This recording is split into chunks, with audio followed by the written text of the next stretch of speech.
hobby. Everybody has their own drug, right? Some people smoke, some people drink. I don't do none of them. I build my car, right? Yeah. That's just how it is, right?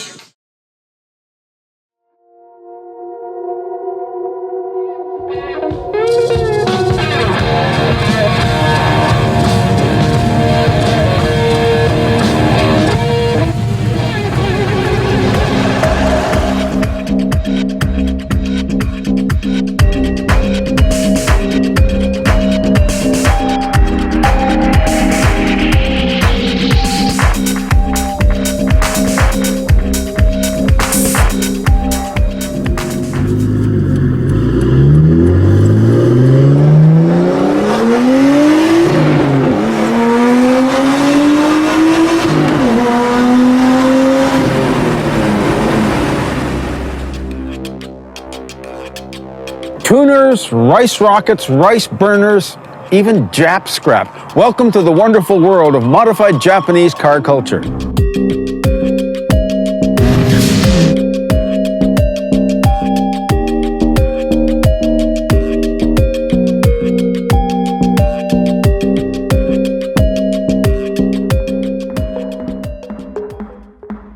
Now, when I was a kid, hot rodding meant American cars, starting with little deuce coupes that the Beach Boys sang about, to even making race cars out of fuel tanks out of jet airplanes. But in the 70s and 80s, we started to see a resurgence of a different type of hot rodding. The Hondas and Toyotas that our dads drove were pretty boring, but strap on a turbo, maybe increase the engine size a little bit, you've got yourself a Japanese domestic market hot rod. These are right-hand drive versions of the cars we grew up with, but they're way different from the cars that we were able to buy here. This is not to say that the Japanese industry didn't produce some pretty good production cars. The fabulous Toyota 2000 GT, these things are worth hundreds of thousands of dollars now. And maybe the most important Japanese sports car of all time, the 240Z. Okay, never mind that it was designed by a German and was a dead nuts copy of the Jaguar E-Type. It changed North Americans' outlook on what Japanese cars could be. It was sporty, it was beautiful to drive, and it was cheap and reliable. What's not to like? Now, Japan is a small island nation. It would fit 2.5 times into British Columbia, yet they got 120 odd million people and essentially no natural resources. They have to import all their petroleum. So when they were engineering automobile engines, economy was a real issue. But to me, the breakthrough in Japanese engine engineering came, well, we're showing a Datsun logo here, came when Honda introduced the CVCC engine in the Honda Civic. Now, this was the first level of domestic emission controls in the United States. The domestic industry was saying, it can't be done. Honda said, not only can it be done, it can be done with a 1.5-liter engine. Now, they were looking for fuel consumption and low emissions, but at some point, somebody said, maybe we can make this go fast too. And one of the ways to make it go faster was to bolt a turbo on it. Intercoolers, higher boost pressures, all of a sudden you've got a rocket ship of a car. Let's go inside and see how we can make this work.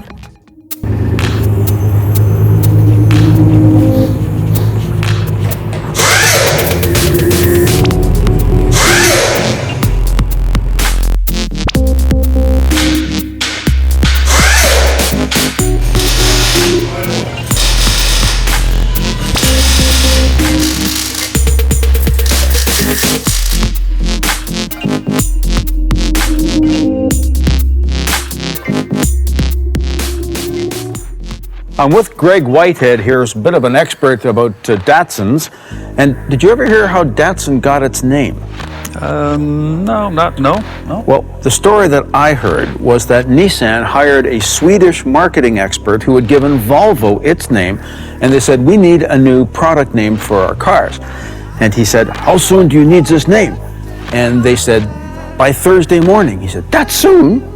That soon, that'll do it. Told to me as a true story. We started talking earlier about how Japanese engines were specifically designed for fuel consumption and emissions, but they started making them go faster too with turbos and advanced technology. Greg, tell us about some of your early experiences with that product when it came here. Well, when they started bringing over the used engines from Japan, right? They had twin cam heads, twin side draft carbs on them, right? These were like this was the racing stuff that they had in the stock cars, the street cars, over in Japan, and we get them over here. We were blown away. We had to port and polish and make these things work and put cams in them. And then these engines came over, right? They started bringing them over back in the, I'm going to say, mid 80s, I guess, when they started bringing them over from Japan. And we started putting the same blocks, whatever, they'd bolt right up to the transmissions. We put them in, you put a wire and a fuel line up to these things, and you had like double the horsepower of anything that came here. In Japan, they had all the good stuff. So we were convinced they kept all the good stuff for themselves. And once it was legal to bring them over and we put them in now, they didn't have emission tests then, they didn't have catalytic, well, I guess there was catalytic converters then, but they were in older cars. And then the Hondas came out, right, with 4-valve per cylinder technology. It was like motorcycle technology. That's where the power was incredible out of these cars. Small engines that made lots of power, very reliable. And so it kind of evolved to that. And then Honda had variable cam timing, right? So it was like putting a camshaft in the car, would idle perfect, and when you get up to a certain speed, it changes the cam timing. And the power these things had were incredible. A prime example, the Honda S2000, right? 2.2 liter engine making 240 horsepower. It's unbelievable. And then people started transplanting those hot engines, the real good ones, into their little Honda, little street Hondas, because there was no more porting and polishing. You do some porting and polishing, but they made so much power, you didn't have to do that. There's no carburetors were gone now, they were putting fuel injection on, and I guess that wasn't enough, and they started turbocharging them. So you put the turbos on, they were making great power, and then they started, as they continued to bring over the great engines from Japan, they came turbocharged. So and they're doing that to this day. They're transplanting these crazy engines, right? Nissan has the GTR Skyline, right? And that's got inline six, twin turbos, twin cam, right? These things, they call them Godzilla in Japan. They're lots of power. In Japan, they had a SR20 DET turbo engine in these things. They were just fire-breathing little rockets. It's like, oh man, so the guys from Japan bringing the stuff over from Japan, and they started transplanting them. And that's, I guess, a current-day drift car because they get so much power out of these SR20s. And a little 4-cylinder, all-aluminum engine designed as a turbocharger. You don't have to do the modifying anymore. It's already built for you, right? You have to port and polish and change cams and stuff. That's gone. So you just bolt in these engines you get for really pretty cheap, and they don't put lots of miles on them over there. They can only run it for so long before they have to scrap them because it costs too much money to keep up the maintenance on them for emission reasons.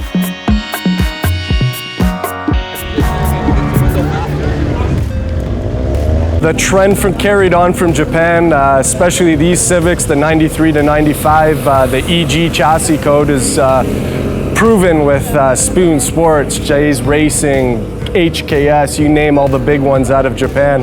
They're the ones modifying the cars, and we're just following the trends here in North America and trying to keep up with them, but it's quite the battle.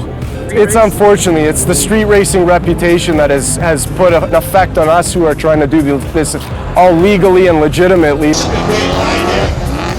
I think it needs a little more promotion and maybe even giving the kids an opportunity at Downsview Park. It's not used on Friday and Saturday nights. Maybe the police and the Mothers Against Drunk Driving, the PACER program could come together, put something, if the government would bypass it, on Friday and Saturday nights at Downsview Park so that, these younger generation could come out, drag race their car, beat the hell out of them, have fun with it, but at a legitimate, legal way of doing it.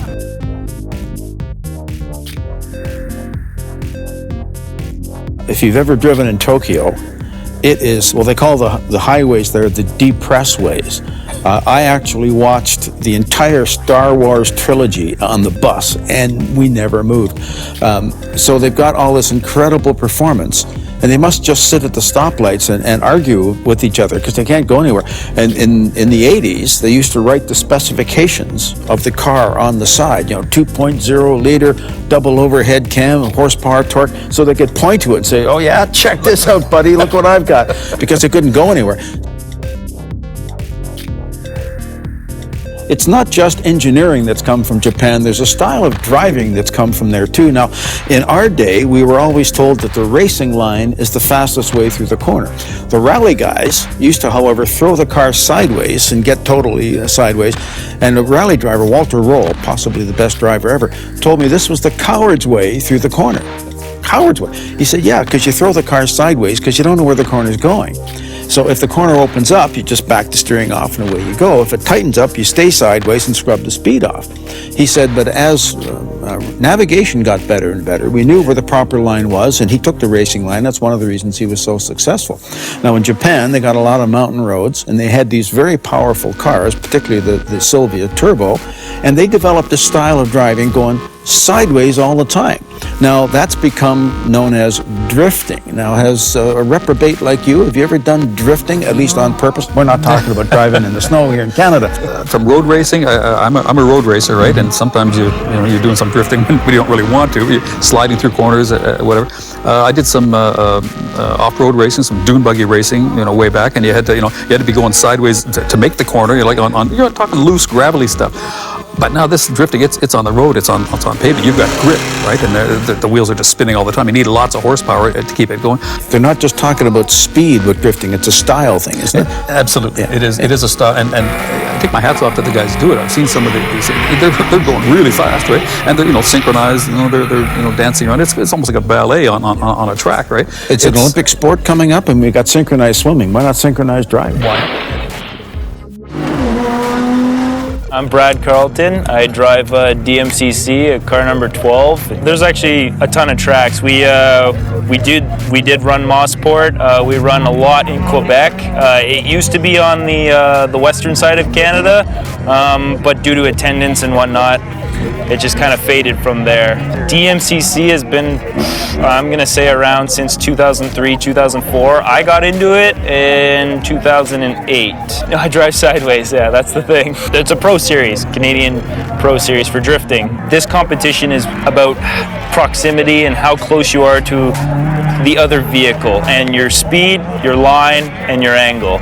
There's a showman factor. I mean, the wow factor, like, wow, he did something that you physically couldn't picture a car doing, and he did it,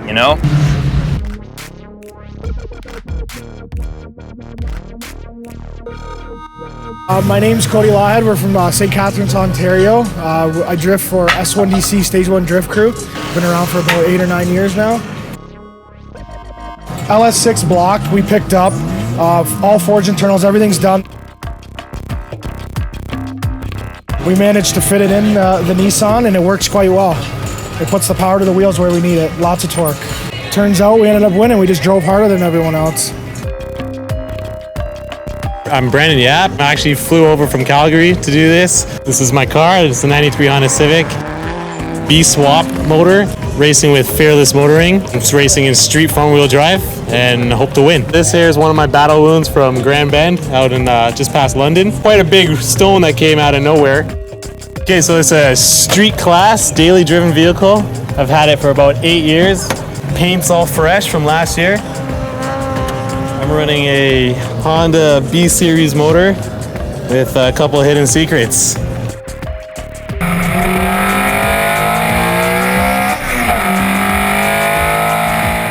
Drifting actually is big here. It's growing. Our motorsports culture is a little smaller than obviously the United States, but this series itself has been growing phenomenal.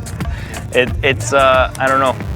I look around and I see caged cars now, where before you had a stock 240 SX going against another stock 240 SX, and now these guys are coming out with big trailers, and they got caged cars with 500 horsepower. So they're actually, some of them they're going to the next level, that's where I drive, and some of them are just starting, and this is the perfect platform for it. My name's Eric. I'm the owner of Technotic. We've been in business in Canada for 10 years. We specialize in Honda and Acura performance parts. We sell all the parts. We have installation service in-house. We do dyno tuning for these cars as well. We specialize in Japanese imported engines from Japan. We're located in Toronto, basically at Markham Road and 401. Our niche market has always been, since the very beginning, Hondas and Acuras. Our core customers generally are driving 1992 to 2001 EK, EG, DC chassis. Now a lot of people are moving to S2000 chassis and RSX chassis, but that's kind of the core of what our customer base is. Whether it be a muscle car or an import car or a European car, at the end of the day, taking a small light chassis, putting a large engine in it is a great way to build a car. The muscle cars did it that way, and that just all carried over onto the Honda side as well. Now everything in Japan is long gone. We have seen a real change. When we first started doing this, it was very easy to get low kilometer, good condition parts in Japan. So many more people were doing engine swaps and going after these desirable parts. Supply in Japan was so limited. As time has gone on and people still are driving the same older chassis Hondas and Acuras, the parts have been harder and harder to get just because supply in Japan is so dwindled. When you're talking about finding a mint set of Recaro seats that's 10 to 15 years old, that's really hard to do. Same thing that goes for an engine. It's not easy to find low kilometer specialty engines in Japan anymore. They're long gone. We're really competing against a lot of the American importers who are buying engines to bring them in. The very rare specialty Japanese parts command a premium for sure, especially if found in good condition. It's transitioned from bolting on a part for performance, which a lot of people still put the part on for that reason, but now there's a whole collector side of it, where if you have that hard to find Civic Type R cluster, you have a kind of a gem. The tsunami in Japan for sure changed things a lot, even though that affected kind of a small portion. A lot of cars got wrecked in that. Those cars, a lot of them got destroyed, not disassembled for parts or went to a recycler or available at auction. So that wiped out a whole host of cars. You know, you think it's a dream, but you look, you know, when you saw coverage online after that happened, and you see, you know, complete Spoon or a Mugen car flipped upside down in a ditch somewhere, like that actually happened. So. Hi, I'm Anna from Team SGR, and I'm the president of Sweetie Girl Racing. The thing about the internet is that when information becomes so accessible, and really the birth of the forums where anybody can register, create an account, and share information, it becomes an issue of what information is from a credible source. Anybody with a connection and a computer can suddenly proclaim themselves to be an expert of some shape and form, which when you're dealing with cars is a certain area of liability that's involved and can be dangerous.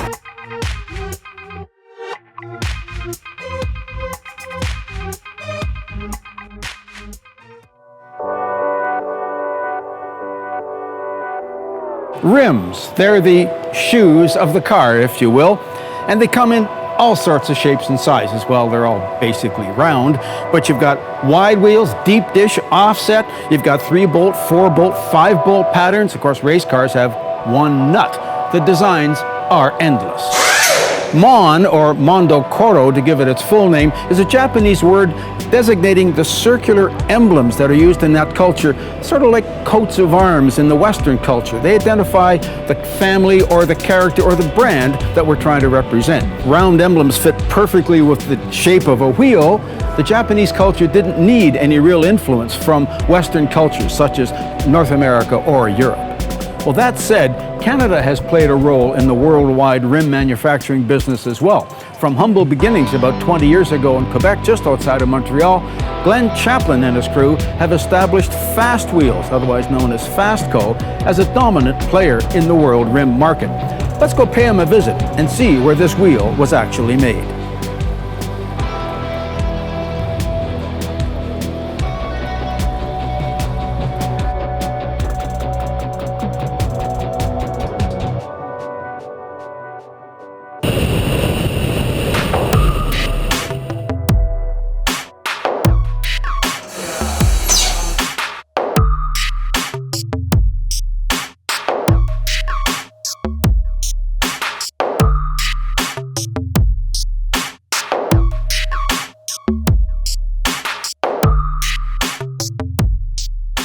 So he took a big risk and he sold his house and told them, you can't move in for 6 months.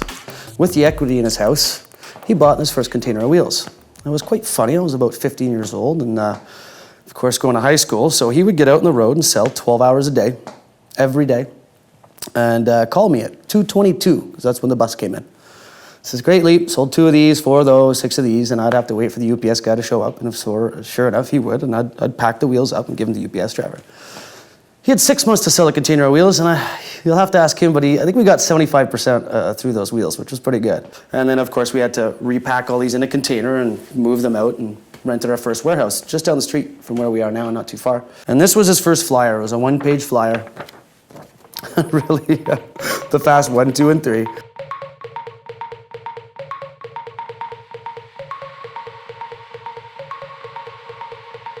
You're looking at really was a tire store, a speed shop, and then a car dealer. And in the terms of things, you'd buy your car from a car dealer, and then you'd drive it across the street and go to the speed shop to buy your alloy wheels. And because the car dealer didn't really sell alloy wheels at the time, it wasn't their thing. They were in the business of selling cars. So speed shops became quite a really big market, especially in Eastern Canada. I mean, it was some of the biggest.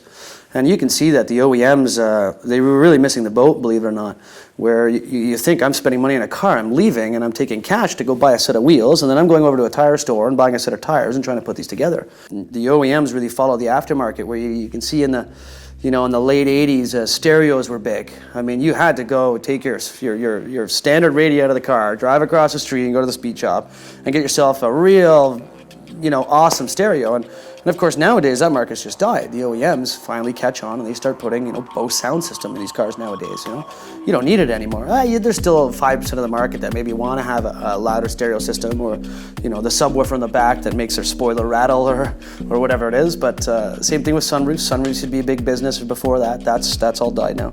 So you're starting to see the OEM manufacturers starting to sell alloy wheels. So that was a big change in the market scene, where not only for us as Fast Wheels to sell just to a speed shop, but now we can sell to the car dealer as well. Of course, it takes a while for them to have the education as a speed shop does. They're still kings of their domain in terms of the correct fitments and the flush and the flash, the offsets, the correct tire size, really how to make it look perfect.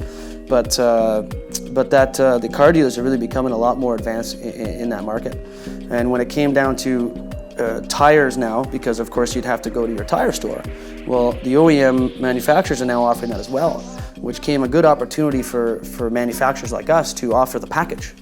So we were the first ones to carry actually Falcon Tire, who's really big. It's a Japanese company, of course, and are really big, especially in the 90s, in terms of their product and their offerings. With I think the Falcon 451 was a real big tire that sold well. A V-groove aggressive tread that would come in staggered fitments if you wanted, where you started to see your 350Z and stuff like that requiring a wider wheel in the rear with a much wider tire, and you see. You'd see these guys start demanding packages. These were very technical fitments, and many tire shops or even speed shops or car dealers didn't feel comfortable with mounting and balancing these or recommending these on their own. So Fastco or Fast Wheels became quite a big driver of that type of market.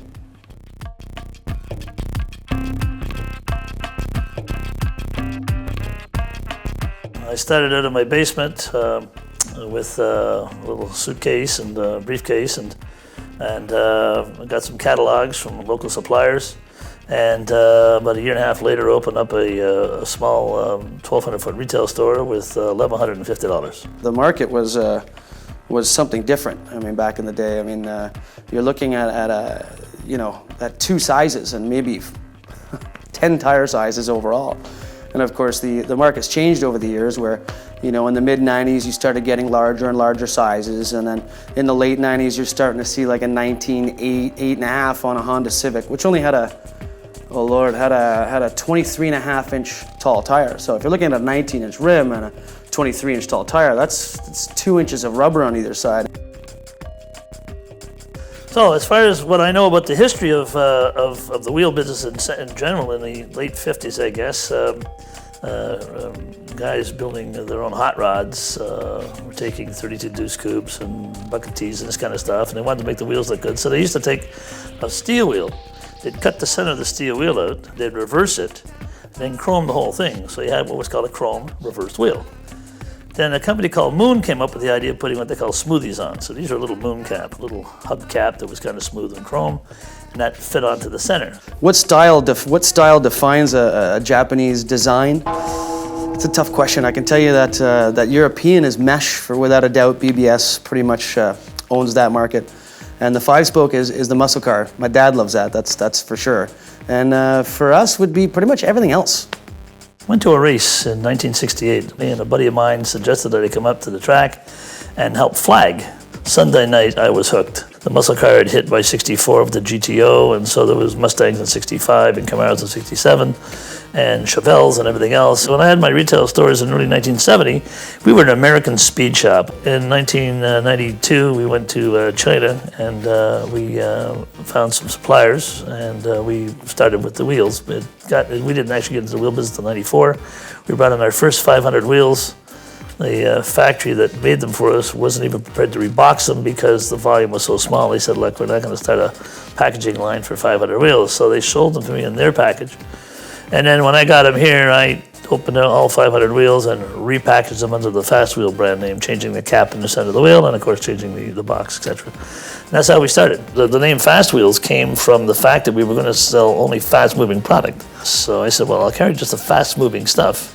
We'll call the company Fast Co.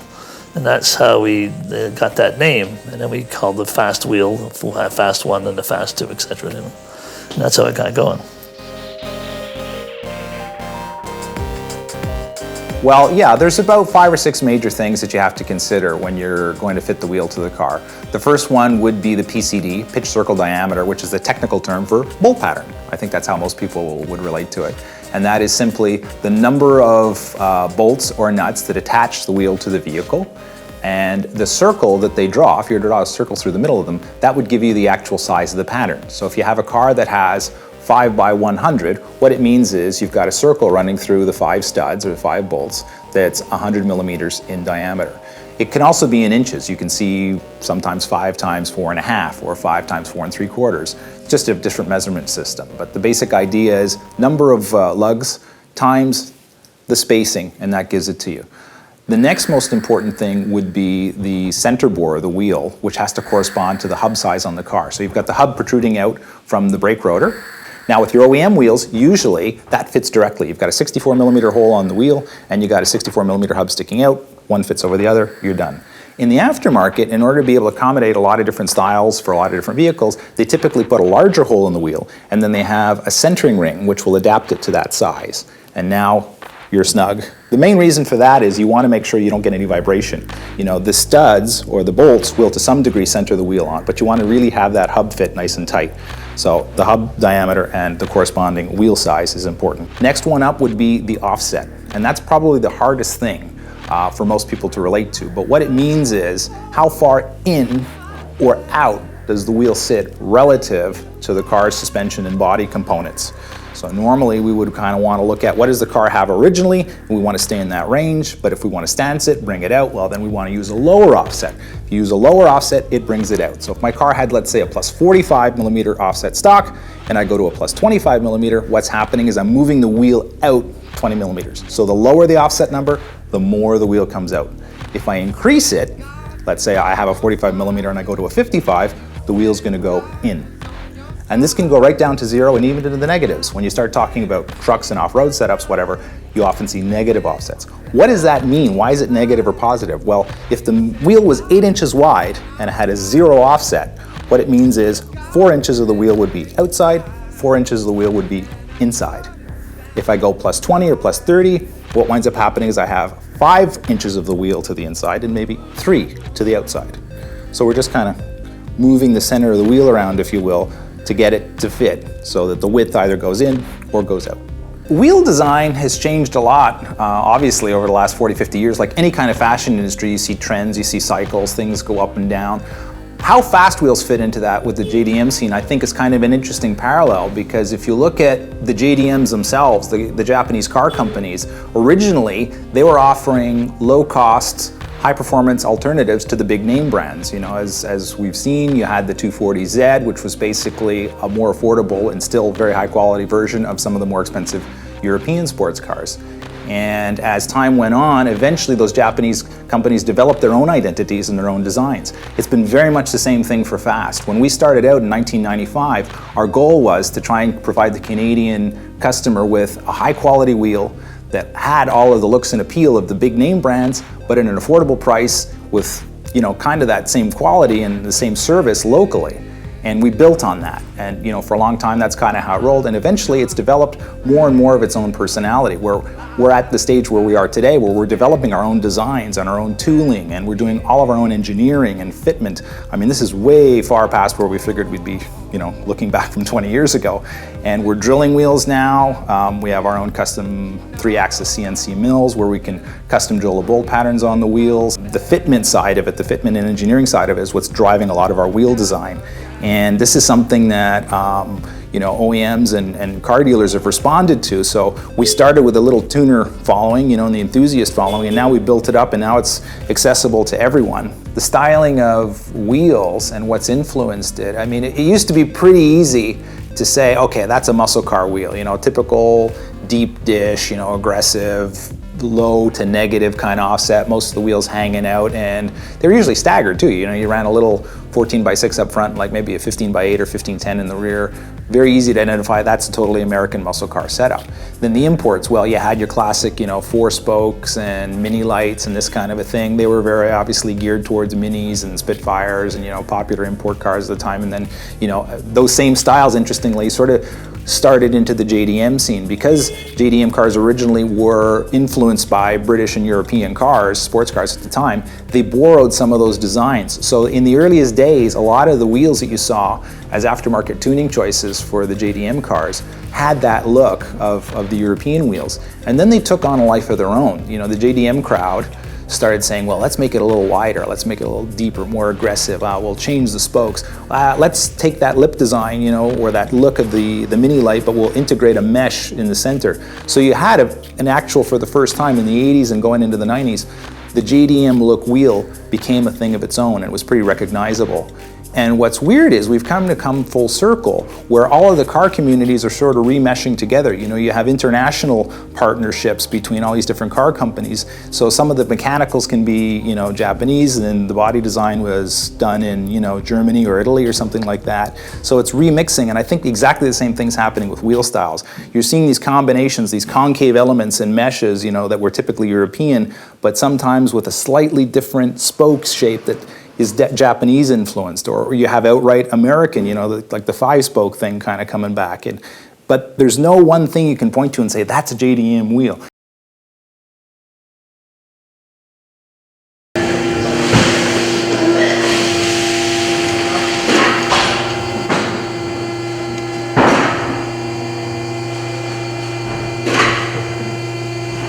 This actual wheel should not fit the vehicle. But he wants those wheels so we can make it happen. In this special case right now, I got an issue with caliper clearance because the offset, and he wants the stance to come out. Now I'm not within restriction, it actually is going to touch the wheel. So we got to make it fit. And now we do have enough engagement. My only concern now is actually, because of the stud length of this vehicle, we're not going to have enough turns to actually be legal. So what I'm going to do is I'm actually going to ream these wheels out to actually accommodate for an ET nut. That actually has extra thread that goes in the actual wheel, so we can actually have enough engagement to be able to put this wheel legally on this vehicle. In this particular case, the ET nut will not go in this actual hole. So what we're going to do is we're actually going to take a reamer and actually make this 15.6 so this ET nut fits in and actually suits the car.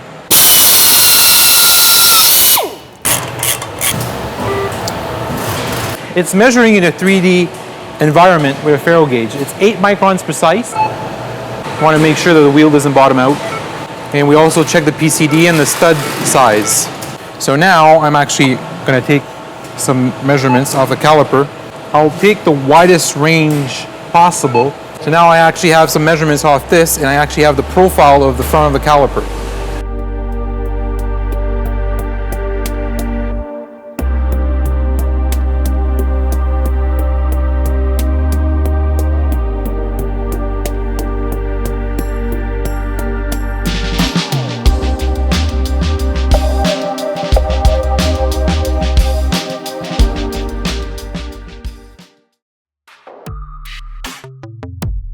So basically right now we're at St. Dorothy at the shopping mall for an unexclusive Monday night meet. Every Monday throughout the summer, starting from May to October, just to the end of Breast Cancer Month. It's a gathering of general cars. There's no specific maker model that has to be here. We're open to everyone, and great way for the community to get together, people who share the common interest and have a good time, enjoy their cars. Before this, it used to be called JDM Mondays. Those were around for about 4 or 5 years. After a while, they started quieting down, and then we've taken over since then, and it's been about 3 years.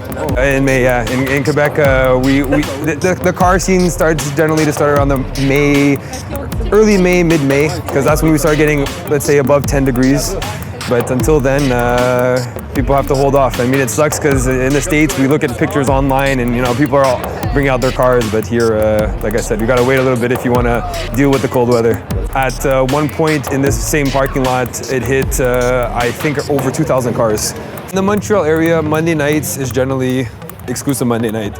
Tuesday nights, there's the more of the European meet where you see more Volkswagens, BMW, Audis. They like to stick to their own little clique once in a while, so they have their own events. Wednesday night, there's something on the South Shore, which is also a general meet.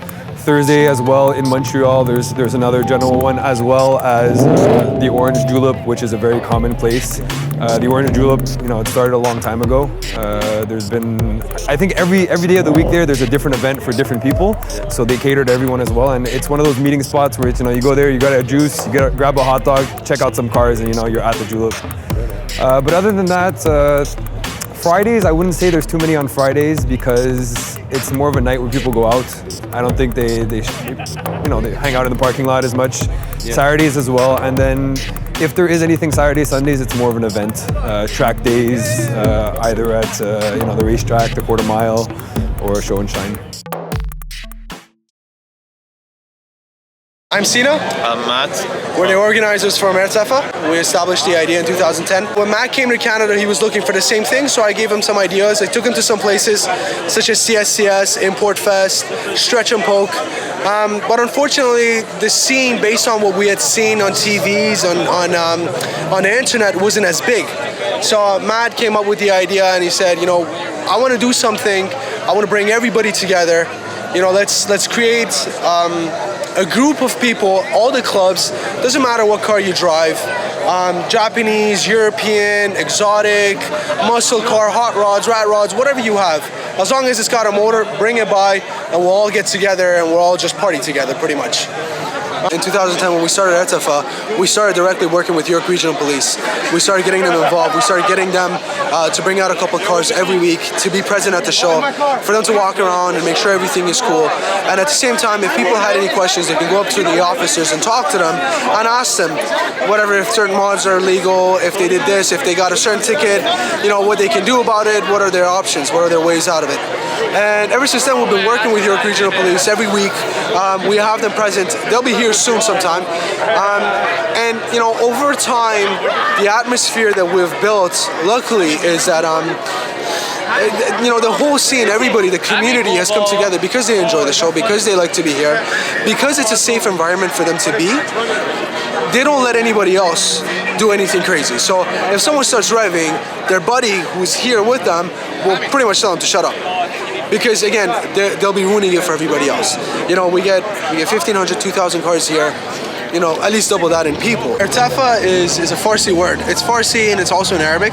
In general, Farsi and Arabic, it just means height.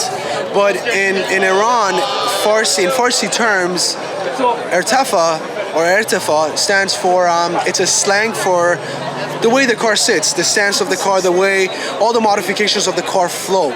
So I guess you can say stance would be the easiest way to say it. It's just a slang for stance. How many cars we got? We got roughly about 500 cars. Yeah. First night out. Luckily, we got really good weather, middle of March, and people had been seeing the winter meets, but just a lot of cars were in storage. As you know, in Canada, 9 months of winter kills us. So as soon as the weather gets good, everybody pulls out the cars. So we got a really good day. We got roughly about 500 cars, and again, we got too big for that lot, so we had to find another parking lot. So after that was word of mouth. So people, they talk about us on the forums, on the Facebook, So we already had the Facebook, we already told people, so people, they shared the link, so they liked our page, We found a better location, bigger, and we got next week after the AMC, right? Yeah. So over there we got around 800 cars, and after that it just grew up, it just doubled. Doubled, right? So So next week, we got around 1,500 cars, and it was like, wow, insane.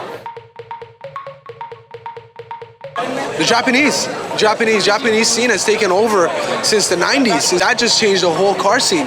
And ever since then, I mean, in Canada, we've seen a huge growth in aftermarket support in Canada. I mean, there's a lot of support in the United States, but for Japanese cars in Canada, it has grown huge.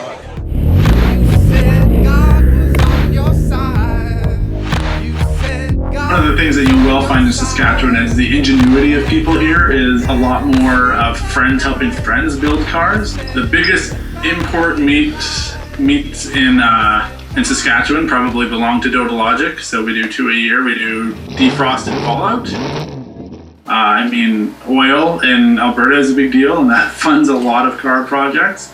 I think that you're going to find in Saskatchewan it's going to start to fund a lot of car projects. So it'll be interesting. It'll also be interesting to see what comes with more people making Saskatchewan their home.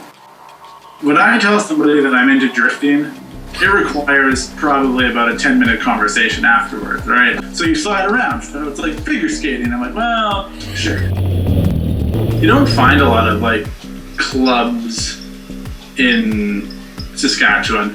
Aside from your autocross clubs and your motorsports clubs, anybody who gets into drifting usually dabbles with Nissans first, S chassis.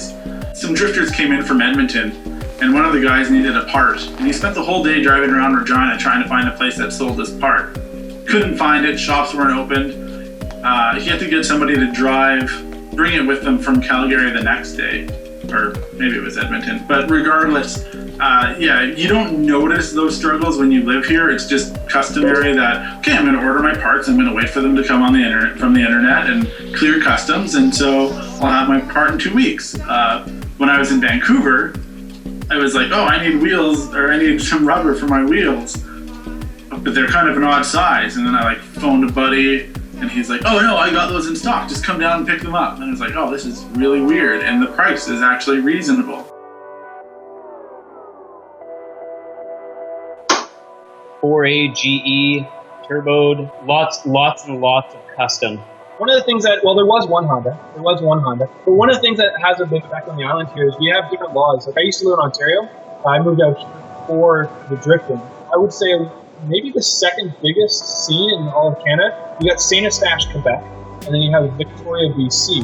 They're really far apart. But the reason I came out here is because the laws are different on the cars. I can find old cars in good shape and it's good weather.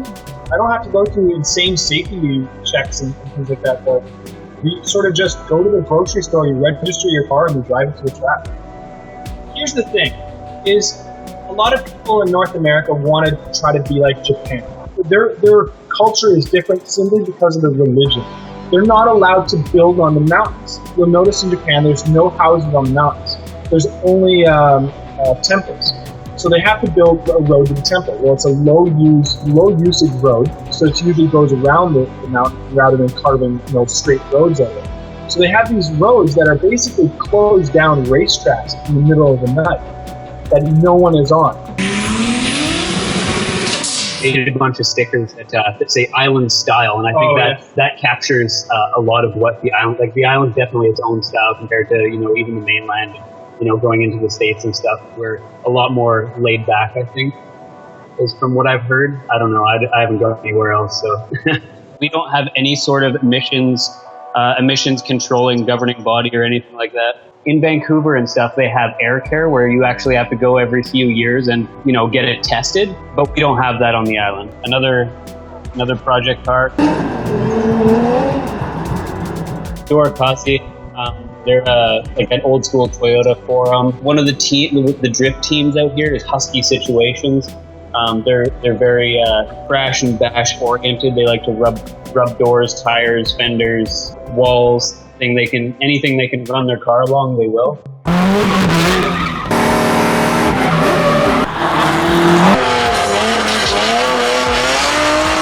We have the Japanese car show.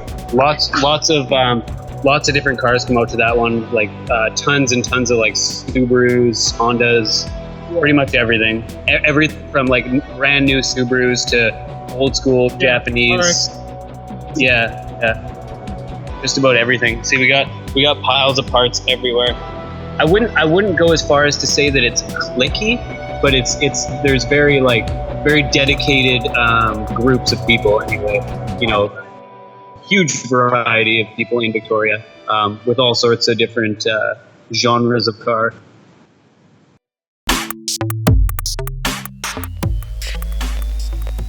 My name's Derek Johnston. I'm president of JRP. We're located in Mississauga, Ontario.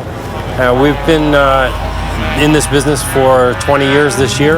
We're kind of a hybrid company. We've got a couple thousand wholesale accounts across the country, and we distribute about 100 major brands. We've primarily been servicing the import side of the performance market since we started. It was funny because I had grown up collecting American cars, you know, Chevelles and all kinds of things like that, and I had sold them to pay for my automotive engineering. I got an automotive engineering degree, and what ended up happening was there was not a lot of work when I graduated, and B, domestic cars, all the larger players in the domestic side of the market were hurting. The market was flooded, there was a lot of price competition, and there really wasn't an opportunity. The opportunity was in the import side of things.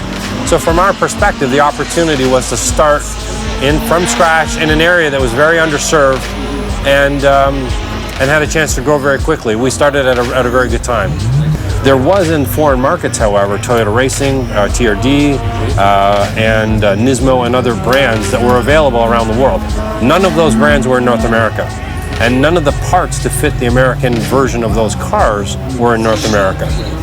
So myself, being an automotive engineer, had an opportunity. And what I did was I began to travel. I was in Japan 6 or 7 times, and I started visiting a lot of the manufacturers. I went and visited a gentleman named John Concialdi, which is the originator of the cold air intake, and was the sort of the baby for what we now know as AEM. The Japanese, especially, and even more aggressively at that point in time, were flushing parts out of their market. They didn't want parts in their market. They didn't want used cars. They didn't want used cars on the roads. Then there was incentives within their tax structure and within their licensing structure to expel as much of the stuff as they could. So they wanted to try and get rid of that stuff. It made it very easy for somebody in the foreign market, like ours, for example, to go in and buy 100 motors or whatever, containerize them, bring them over here, and sell them. Since like, say, 1990, for example, up until now, very little of the parts come from Japan now, right? There's only certain things that come from Japan. It has become so robust in the North American market and elsewhere that many of the parts are not produced in the Japanese market anymore. There still are some, don't get me wrong. In some cases, the parts that are produced in Japan are only for export. They don't even use them locally. I joke with my staff, you know, Canadians are a bunch of imported people driving imported cars. If there wasn't a social component to this, which you see in the movies, the recent movies that are out there, if you didn't have that social component, I don't know whether this would continue in the same way. Then there's a drift, crowd, and there's a time attack crowd, and there's a drag racing crowd, and there's a music crowd.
So what a lot of the younger people are doing, they'll find a car like a 7 or 8 year old Civic, which they know is reliable, it's not going to blow up on them.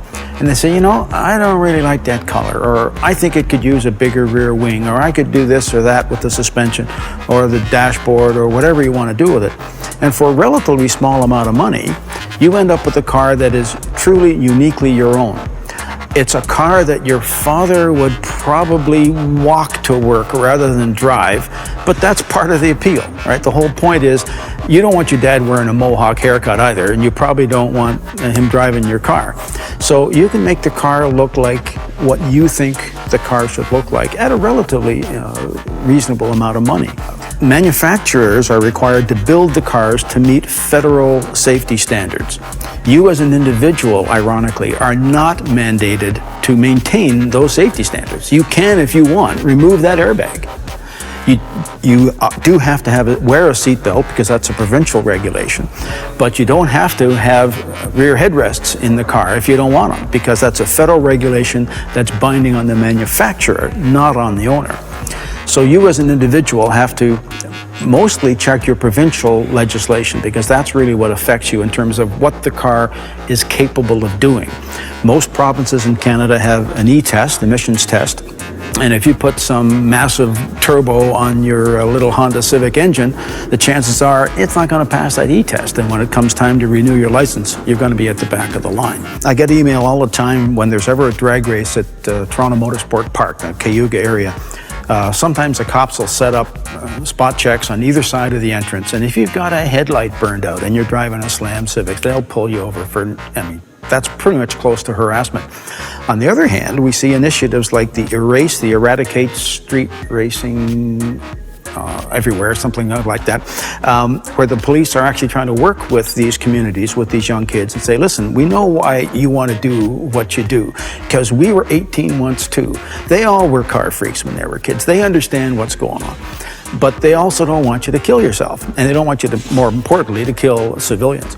So if it's going to happen anyway, maybe there's some way where we can sanction it, put everybody into a safer environment. You can have your fun, and nobody is hurt in the process. So let's hope that there's more of that and more positive interaction between the authorities and the kids, because if you keep pushing the kids away, they're just going to get more and more uppity. As any parents out there know that's going to happen. The thing about the automobile that has always struck me is that it's the only manufactured product that generates the kind of enthusiasm that the automobile does. Maybe watches, but I've never seen a magazine dedicated to refrigerator sport. And I think that comes from a combination of its functionality, because the car is the mass transit system in our country, whether we like it or not, and from the emotions that it generates in you. And that always starts with styling. They always say that styling always sells, and it always will. We tend to think of Italian cars as being sexy and very vivacious.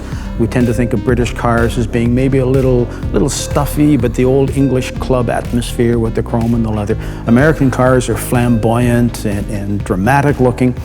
Japanese cars took a while to establish a design ethic, and I think they're still struggling with that to a degree. You could take the badges off a BMW, any BMW, and know it's a BMW. Toyota is still working on that. They've actually hired a British designer for the Lexus division to try and come up with a look that says Lexus. So far, the best they've come up with is that spindle grille they've got on all their models now. And Japan is still trying to come up with a look that says Japanese. One of the closest cars, oddly enough, that came up with that was Toyota Celica back in the mid-'80s. It almost looked like a pagoda with a very straight roofline, and I thought, there's a car that actually reflects Japanese references. If they did have something going for them, it was probably science. In the 90s, aerodynamics started becoming more and more important, and the Japanese cars reflected this. Again, fuel economy was a big part of their rationale, and so the cars were more aerodynamic, they were smoother, more bar of soap looking, if you like. The downside of that is that if you're designing cars to the same aerodynamic principles as the guy in the next building, pretty soon they're all going to start looking the same. And the other thing about Japanese cars is that you very seldom see a car in Japan from a long distance away. You see them up close all the time because everything is so crowded. I remember the first Honda Legend, the first Acura Legend, as they called it in North America. From 200 yards, you couldn't tell it from a Honda Accord. Up close, you could tell the detail. But I once spoke with a Pontiac designer who said that the rationale behind a particular feature of a GTO at the time was, we want people to know this is a Pontiac from 300 yards away. So it's a difference in perspective. For Americans, it was important to have the car make a statement in a broader sense. For the Japanese, it had to make a statement from up close. So fit and finish were very critical to them. This is why Honda Accords were finished better than some high-end luxury cars. The other thing is that Japanese have a different sense of color than we do. And I remember back in the 90s, some of the color matching.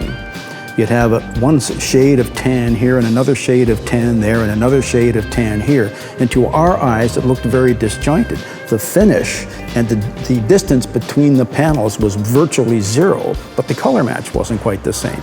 So it took a while for all of these cultural issues to kind of get resolved.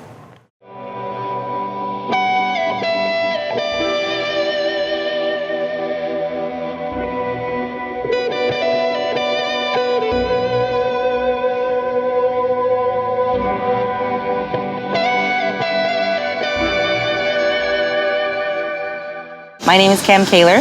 I own a company called Car Candy, which is specifically targeting JDM tuner industry. I started off back in 1998, stemmed from an idea. Started going to car shows, and a lot of my girlfriends were running over to me and saying, fix my big shirt, fix my big t-shirt. I was like, well, that looks hideous. Like, why do you guys? So there was nothing back then, back in the 90s, that was targeted for females. There were no model outfits, there were no girls' t-shirts, there were just these big bulky men's t-shirts.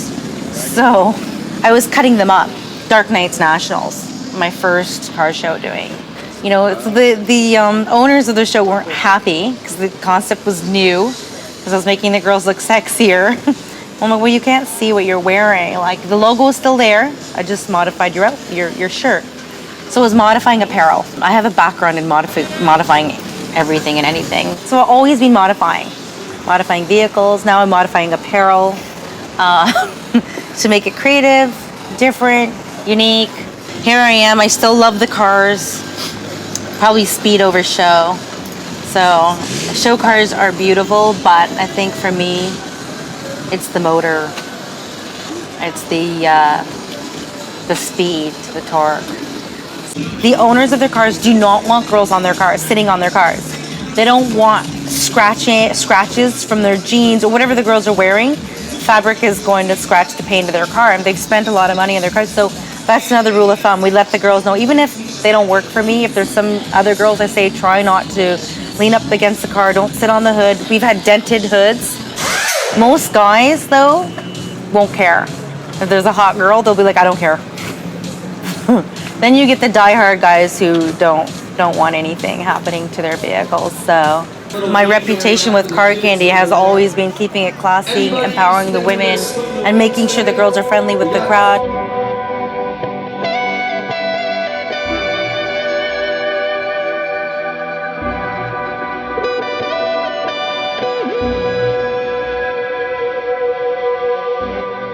My name is Julia May. I've been a model for the past 3 years or so, and especially in the import scene for the past 2.5 years. There's tons of girls that's come out because they want to be the epitome of sexy. I think personally they've gotten the wrong idea. They think that they can throw on a bikini, they can throw on a crop top and booty shorts, and they'll instantly become an import model. You know, they sit in front of a car, or they stand in front of a car, and they'll instantly become an import model if they take a picture with that car.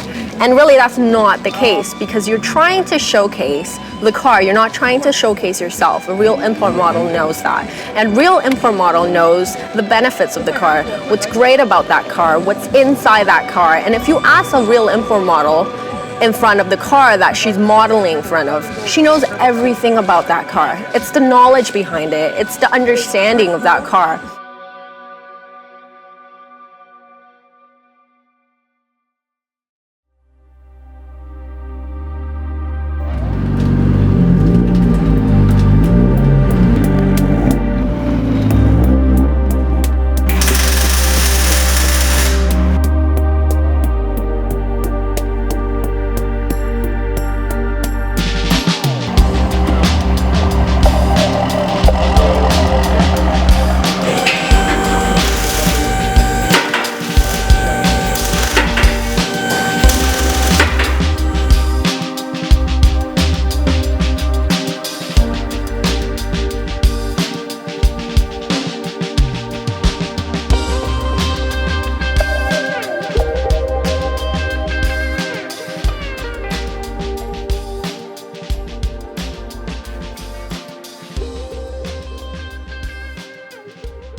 で我々の会社の歴史は極めて古くて、1888年に、スタートしました。例えば我々は合併した会社ですが、我々の前身の一つである日本工業で、この会社は1903年に創業していますが、この会社は日立製作所の親会社でもあります。でさらには、日産自動車の源流でもあって、ですからその当時から石油会社と自動車会社の関係がスタートしているということです。自動車会社が良質のエンジンをどんどん改良して作っていくように、石油会社も良質の燃料を提供するという任務があります。で一方でエンジンについてはこれはやっぱり潤滑油が不可欠でありますんで、その潤滑油を高品質の潤滑油を提供するということも我々石油会社の任務であります。ですから我々と自動車会社との関係はおそらくは技術的にもですね、私が生まれる前、すなわち50年以上前からのつながりがあるというふうに思います。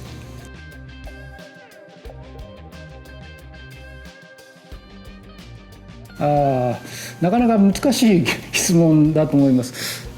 おそらくですね、その日本のカーメーカーが今、トラック商用車も含めて13社、乗用車で8社ありますが、おそらくその一つ一つの開発されたエンジンに対して、いろんなオイルの開発作業をやってきたというふうには思います。ただそれがどれぐらいの以前からどういう開発をしてきたかっていうのは私自身も全てを理解しているわけではありませんし、なかなか難しい答えなんですけども、ここそうですね、おそらく30年以上我々と自動車会社との間で我々の研究設備を使いながらやっぱりベターな潤滑油を開発するために共同作業をやってきたという歴史は確かであります。日本には、さっきちょっと申し上げましたが、乗用車で9社、それから商用車含めると13社のカーメーカーがあります。で全てのカーメーカーがおそらくはみんな各々の技術哲学を持って、開発をしているというふうに考えます。例えばですね、トヨタであればトヨタ喜一郎、それからホンダであれば本田宗一郎という非常に有名な創業者が日本にはいて、で彼らの例えばトヨタならトヨタ喜一郎さん、ホンダなら本田宗一郎さんの技術哲学がそのまま脈々と続いているんだと思います。それはもう各社同じような哲学を持って、同じようなというのは各社にあるその哲学を持って、技術者が開発に取り組んでいるんだろうと思います。例えば、トヨタの場合はトヨタ氏がトヨタは実地現場というものを非常に大切にする会社ですし、それからトヨタが一旦世の中に出した車は最後まで責任を持つというそのトヨタの哲学があります。それからお客様に、トヨタの車は自分たちが作ってあげるのではなくて、我々トヨタがお客様のために作らせてもらうというそういう奉仕の精神があります。でおそらくトヨタという会社はそういう実地であるとか、あるいは、責任、それから奉仕で、こういう日本のその古来の精神をずっと受け継いできた会社だというふうに思います。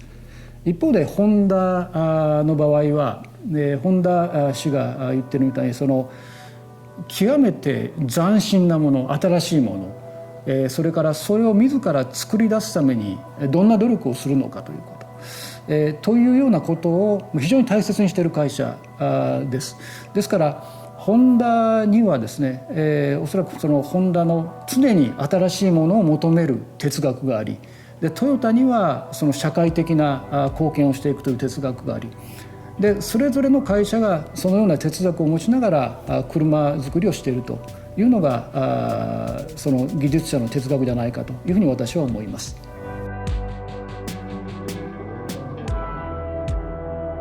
そのきっかけとなったことといえば、オイルショックも一つあるし、それからまたエアポリューションという大気汚染の問題もあろうかと思います。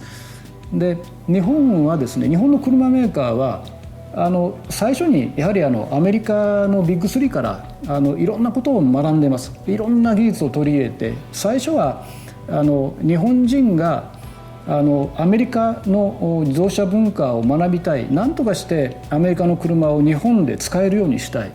でそれは日本人が日本人のために、日本の国土に合ったそういう車を作りたいと思ったのがおそらくきっかけだと思うんですね。で日本という国はアメリカカナダのように道路インフラが整ってませんし、それからアップダウンも多いですし、そういうその日本の国土の中で、しかも日本という国はエネルギーを持ってませんから、その非常に高価な燃料をいかにうまく使うか、という条件が課されて、でその中で日本のメーカーは日本人のために日本人向けに車を開発してきたんですね。ですからこういうその日本の車は日本人のための車であったはずなんです、最初は。ところが、おそらくそのオイルショックであるとか、あるいは大気汚染という問題をきっかけにして、逆にその日本人のための車がアメリカの文化の中に取り込まれたと、逆にその我々の日本に適合した車をそのアメリカ人があるいはカナダ人が気に入ってくれたというのがもともとの元来のきっかけじゃないかというふうに私は思います。そのタイミングがたまたまオイルショックと、それから大気汚染の問題、特にそのホンダが、CVCC エンジンを発売したような時期と重なったんではないかなというふうに思います。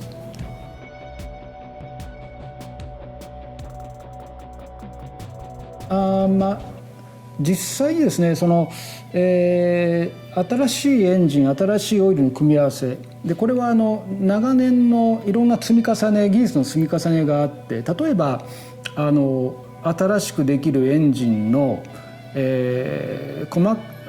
に詳細を言えばですね、例えばクリアランス、部品と部品の隙間、これをどうやってシールをしていくのか、あるいはどうやってその摩擦を減らすのか。でそのために新たな、いわゆる添加剤といいますか、ケミカルを導入したり、あるいは新しいその分子構造を導入したりと、いろんな試みをやります。そういう中で機械とエンジンとそれから潤滑自体は、切っても切れない関係にあるんで、そうするとエンジン側が要求する、例えばそのオイルの硬さであるとか、あるいはそのオイルの安定性であるとかで、そういうところに一つ一つ少しずつ改良を加えながら今のオイルが出来上がっていっているというのが長い間での歴史の積み重ねということなので、その特殊なエンジンに特殊なオイルというわけでは多分ないと思います。で一方で、トランスミッションの方はですね、これはあるタイミングで非常に斬新な駆動システムが出来上がる。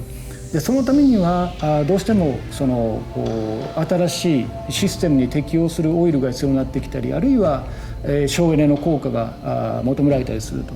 でそういう時には要はトランスミッションのメーカーと我々とがですね、一つ一つのそのメーカーをお互いに技術を共有しながらオイルをこういうそのスペックに持っていこうというそのディスカッションをしながら新しいそのトータルの組み合わせで新しいものを作り上げていくというようなアプローチをします。例えばそうですね、今トヨタやホンダに乗ってるトランスミッション、新しいトランスミッションをお互いに効率の良いものにしていくという作業を共同で開発し、でその成果が今これらの車に採用されているということであります。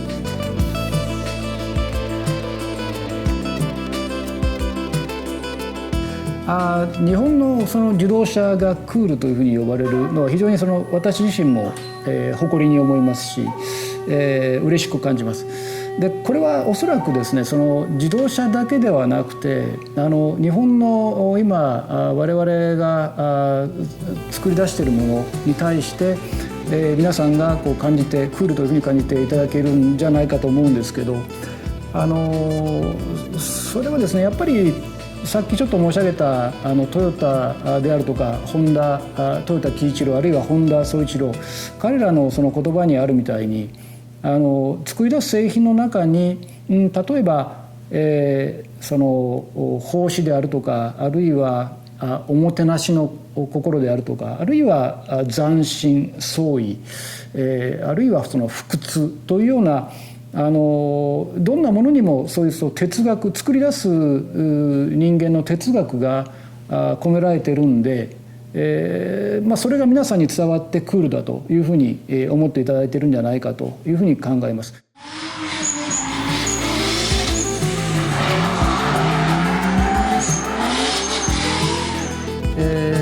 我々はですね、もう10年以上前ですけども20年近くなるんですかね、もともとパリ・ダカール耐久レースをサポートしてました。あるいはそれ以前にはル・マン24 hours、これをサポートしていました。で近年ではですねここ10年以内では例えばF1 でホンダをサポートしてきたりあるいは今現在はスーパー GT という日本のレースをですねサポートしています。で我々その石油会社がこういうレースをサポートしていくということはですねやはり自動車という文化を若い人にどんどんやっぱ継承していってもらいたいというふうに考えているところから来てますし、こちらアメリカでは、ここ数年ですけども、グローバルラリークラスというそのラリー系のレースであったりあるいは、数年前からはナスカーにも協賛をしています。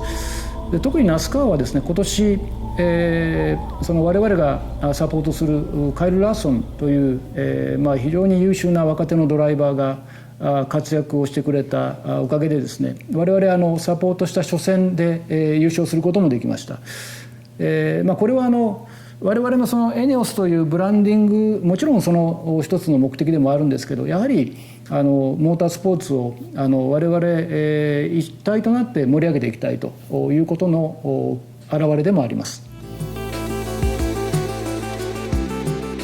あとですねもちろん、カナダでは我々パトリックをサポートしてますし、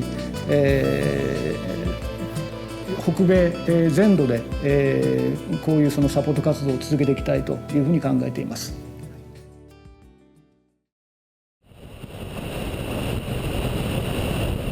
They didn't ride in the back of MacTac station wagons. They probably rode in the back of a Honda Accord. And so this sort of vehicle became normal for them.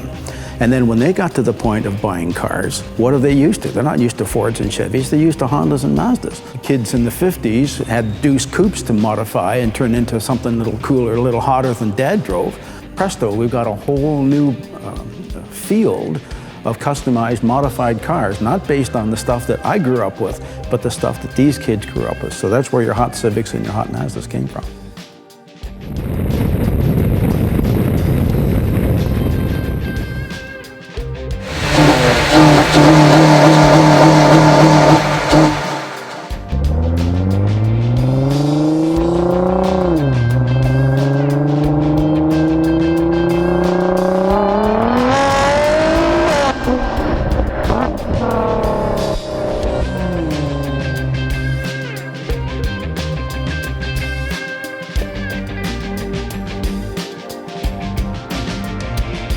Heat is pouring out of the thing, melting my friggin' socks.